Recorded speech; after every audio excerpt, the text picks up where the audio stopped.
butir-butir perjanjian Islam. Dengan mempersaudarakan orang-orang mukmin itu, Rasulullah SAW telah mengikat suatu perjanjian yang sanggup menyingkirkan belenggu jahiliyah dan fanatisme kekabilahan, tanpa menyisakan kesempatan bagi tradisi-tradisi jahiliyah. Inilah isi perjanjian tersebut. Assalamualaikum warahmatullahi wabarakatuh. Sahabat bertakwa, sebelum kita mulai, dukung kami dengan subscribe dan nyalakan loncengnya, serta like dan share jika video ini bermanfaat. Rasulullah SAW bersabda, "Sampaikanlah dariku walau hanya satu ayat." Ini adalah perjanjian dari Nabi SAW, berlaku di antara orang-orang mukmin dan muslim dari Quraisy dan Yathrib, serta siapapun yang mengikuti mereka, menyusul di kemudian hari dan yang berjihad bersama mereka. Pertama, mereka adalah umat yang satu di luar golongan yang lain.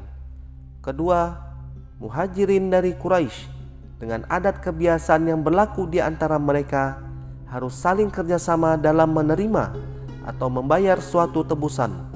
Sesama orang mukmin harus menebus orang yang ditawan dengan cara yang ma'ruf dan adil.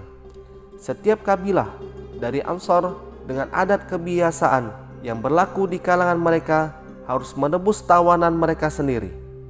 Dan setiap di antara orang-orang mukmin harus menebus tawanan dengan cara yang ma'ruf dan adil. 3. Orang-orang mukmin tidak boleh meninggalkan seseorang yang menanggung beban hidup di antara sesama mereka dan memberinya dengan cara yang ma'ruf dalam membayar tebusan atau membebaskan tawanan. 4. Orang-orang mukmin yang bertakwa harus melawan orang yang berbuat zalim, berbuat jahat, dan kerusakan di antara mereka sendiri. 5. Secara bersama-sama mereka harus melawan orang seperti itu, sekalipun dia anak seseorang di antara mereka sendiri. 6. Seorang mukmin tidak boleh membunuh orang mukmin lainnya karena membela orang kafir. 7. Seorang mukmin tidak boleh membantu orang kafir dengan mengabaikan orang mukmin lainnya. 8. Jaminan Allah adalah satu.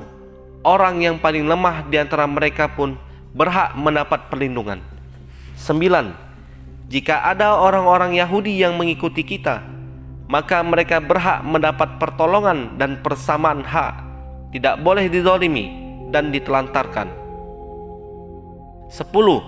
Perdamaian yang dikukuhkan orang-orang mukmin harus satu. Seorang mukmin tidak boleh mengadakan perdamaian sendiri dengan selain mukmin dalam suatu peperangan fi sabilillah. Mereka harus sama dan adil. 11. Sebagian orang mukmin harus menampung orang mukmin lainnya sehingga darah mereka terlindungi fi sabilillah. 12. Orang musyrik tidak boleh melindungi harta orang Quraisy dan tidak boleh merintangi orang mukmin. 13. Siapapun yang membunuh orang mukmin yang tidak bersalah, maka dia harus mendapat hukuman yang setimpal, kecuali jika wali orang yang terbunuh merelakannya. 14. Semua orang mukmin harus bangkit untuk membela dan tidak boleh diam saja. 15. Orang mukmin tidak boleh membantu dan menampung orang yang jahat. Siapa yang melakukannya, maka dia berhak mendapat laknat Allah dan kemurkaannya pada hari kiamat dan tidak ada tebusan yang bisa diterima. 16. Perkara apapun yang kalian perselisihkan harus dikembalikan kepada Allah Subhanahu wa Ta'ala dan Nabi Muhammad SAW. Terima kasih telah menonton video ini. Semoga Allah Subhanahu wa Ta'ala memberikan kita keselamatan dunia dan akhirat. Dukung kami dengan subscribe dan nyalakan loncengnya, serta like dan share jika video ini bermanfaat. Wallahu a'lam bishawab. Assalamualaikum warahmatullahi wabarakatuh.